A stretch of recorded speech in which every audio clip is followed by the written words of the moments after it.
What's going on, guys?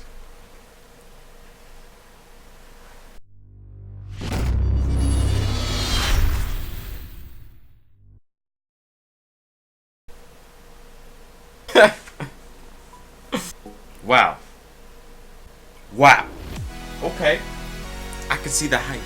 I can feel the hype now. A lot of people are skeptical, skeptical. That's the word, right? That's the word. About getting a DXRacer chair, mainly because of the insanely high price point that this chair is retail at. I got this chair for just under $300, so $299. I ordered it on Thursday, or actually Friday morning at 3 a.m. Friday morning. It didn't ship out until Monday, and I didn't get it till today. So it's pretty quick shipping. You know, shipping was free. It took less than a week, so I can't really complain. It took me about maybe like 20-25 minutes to put together. My roommate was here, so we were just, you know, he was there. I was like, hey, help me out with this fan. He's like, all right, I got you. So there are some parts that are kind of hard to do by yourself. You could manage, but it's definitely easier with two people. But it took us like 20 minutes to put it together. Don't listen to the people who say that it's hard. It's really it's really not hard to put this thing together at all. It's really not. Like, if he wasn't here, maybe it would have taken me an extra 5 minutes at the most. But just at the end to put the actual seat on the hydraulic. But I'll show you the video for that in a minute. But it was a really easy chair to put together. It wasn't hard at all. I watched a couple of videos before. A lot of people were saying, it's like it takes like an hour to put together. That's what I don't like about these chairs. They take forever to put together. No, that is not true. Unless you have absolutely no idea what you're doing, like at all. If you've never put anything together before in your entire life, if you didn't grow up with Legos or Build-A-Blocks, this is gonna be kind of hard for you. The condition the box came in when I got it was in perfect condition. Not a single real, damaged area on it. I would say, but it was pretty good condition. Everything out of the box looks pretty good, except for like maybe like one piece of the stitching is a little undone right there, but it's whatever.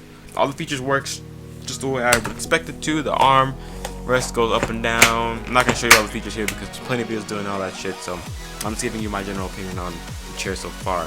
The chair that I was using before was a big, huge, thick office chair, probably better for someone who's like 2.5 times my weight and height, and it was just too big, especially for my room. My room was a pretty small room.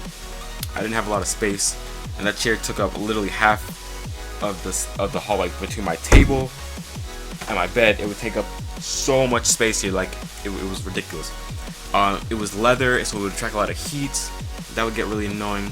So sometimes when I'm streaming or editing videos for 7, 8, 9 hours a day, my butt would sweat, and it would be like, fuck, this shit sucks, and I had to get a new chair. Another thing that was really bothering me was my back. I really noticed this. I didn't notice it until recently.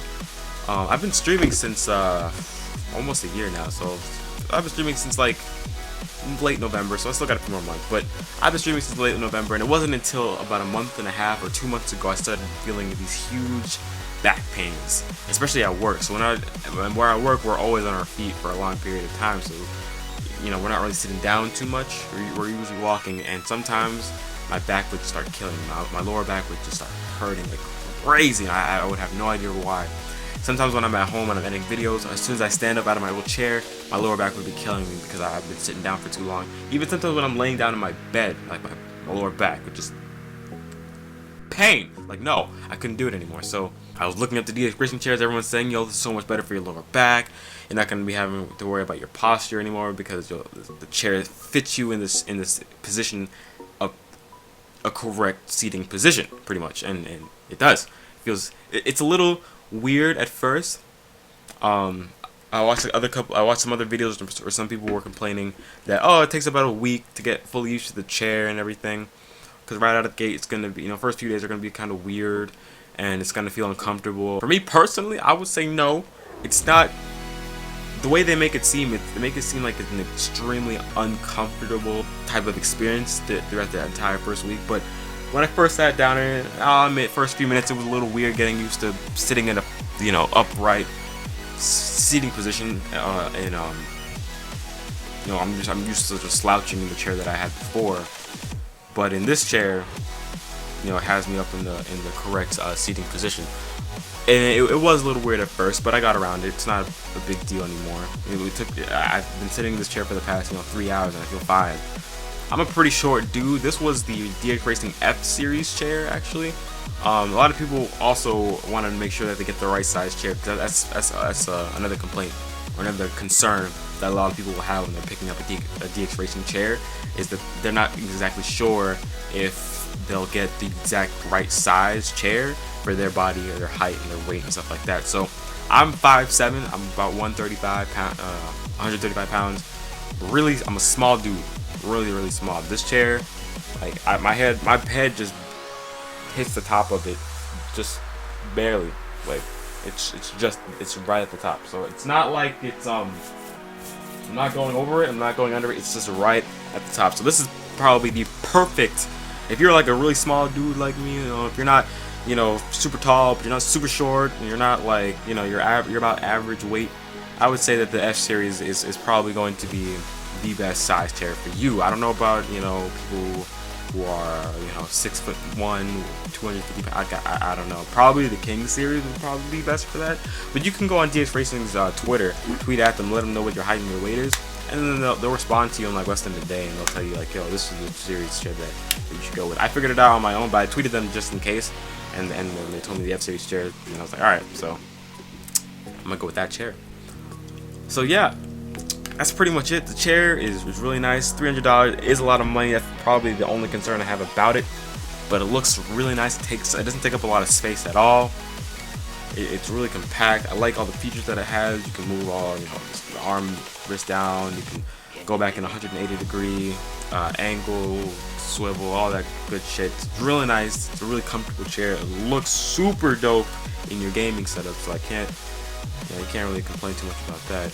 Yeah, so let me know if you guys have any questions that you want to ask, anything that you might be concerned about. Are you thinking about picking up a DX Racing chair? Which colorways or what size? If you want any kind of advice, or if you have any questions or concerns you want to ask me, I'll respond right away. I'm usually pretty quick with responding to comments, so let me know with those. But that's pretty much it. Yeah, so this is a DX Racing chair, F Series white edition. Pretty good looking chair in my opinion.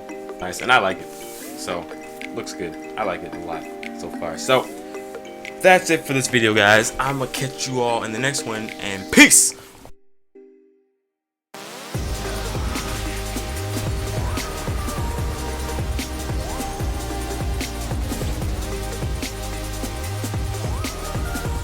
Oh shit. Okay. So it doesn't look anywhere as bad as I thought it was going to be, but we don't have any gameplay like this. We don't have any gameplay yet. I'm kind of afraid that this might turn out to be like a 3DS Attack on Titan game. That was really bad. That game came out and